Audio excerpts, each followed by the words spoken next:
umbi kentang yang kita harapkan besar-besar, banyak, itu akan tercapai. Nah, itu para petani pintar, marilah kita perhatikan hal ini. Jangan sekedar nanam seperti ini, cukup nanam seperti ini saja. Namun tinggi bedengan tidak diperhatikan, tingkat kegemburan tidak diperhatikan, besar bedengannya tidak diperhatikan, maka akan sia-sia kita melakukan penanaman seperti ini.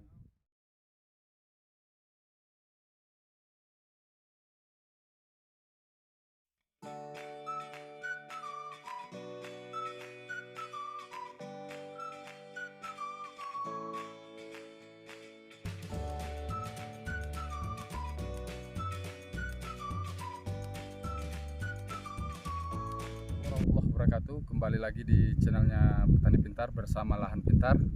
Kali ini kita akan melihat contoh pemetrakan tanaman untuk tanaman kentang.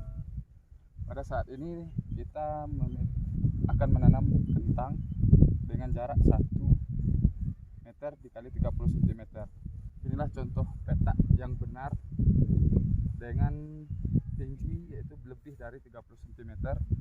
Kemudian petakannya rata dan tanahnya cukup gembur. Ini sudah kita masukkan petroganik.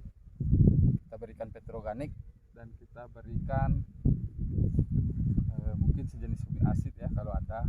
Tapi kayaknya ini petroganik, kemudian ditimbun dan diberikan anti kimia.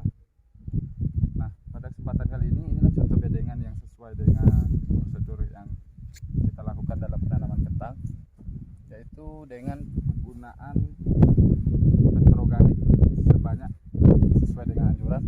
Itu dalam pengolahan tanah yang harus dilakukan oleh petani pintar semuanya ialah seperti ini di dalam pembuatan bedengan.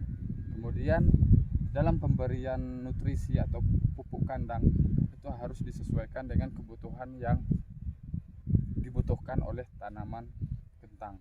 Terutama kita perlu mengukur pH tanah, kemudian pemberian kapur sesuai dengan kebutuhan dari pH yang sudah kita lakukan cek di lapangan.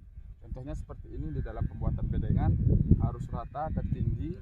Tujuannya untuk apa? Tujuannya untuk mengatur drainase, bisa untuk digunakan jadi drainase dan bisa untuk menjaga kondisi kelembaban tanah yang ada di saat penutupan mulsa. Ini kita gunakan sepertinya mulsa yang bidang 80 dengan jarak tanam 30 dikali 1 meter. Ini kita seperti ini, bedengan kita naikkan dengan tanah dinaikkan ke bedengan, kemudian diratakan, kemudian ditinggikan dan diberikan petroganik atau sejenisnya. Nah, itu para petani pintar.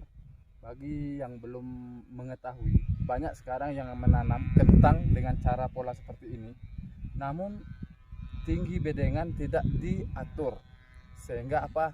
Sehingga terjadilah kegagalan pada proses budidaya tanaman kentang. Kita menggunakan cara seperti ini. Cara seperti ini pada intinya ialah bedengan harus tinggi. Bedengan harus tinggi dan butuh ruang untuk proses pembesaran umbi. Jadi kalau kita membuat bedengannya itu rendah, umbinya mau kemana? Umbinya apakah bisa masuk ke dalam tanah yang keras? Tentulah tidak bisa. Maka tinggi bedengan dan tingkat kegemburan harus kita sesuaikan, harus kita pastikan bahwasanya tempat dan ruang tumbuh untuk tanaman kentang, umbi kentang untuk besar itu cukup.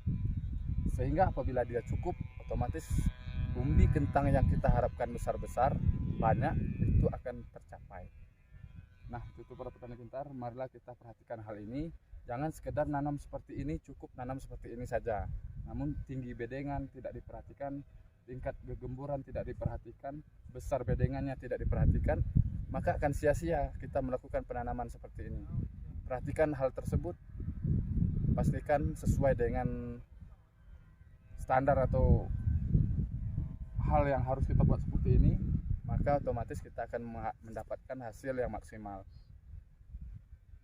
Marilah kita bersama-sama berbagi, berkoordinasi dengan yang lebih paham. Jangan kita sepelekan menanam kentang, karena menanam kentang ini sama dengan kita menanam uang di tanah. Coba bayangkan, pembelian bibit sekian, perawatan sekian, pembelian mulsa sekian, tenaga kerja sekian. Toh akhirnya kita gagal, itu sering sekali petani mengatakan bahwasanya nanam kentang itu sering rugi. Padahal sebenarnya pada intinya kalau kita intensif itu tidak akan kita mendapatkan kerugian tersebut. Ikuti episode kita selanjutnya. Jangan lupa subscribe dan bunyikan lonceng notifikasinya. Kita terus berbagi dan terus menebar manfaat untuk kebersamaan. Assalamualaikum warahmatullahi wabarakatuh.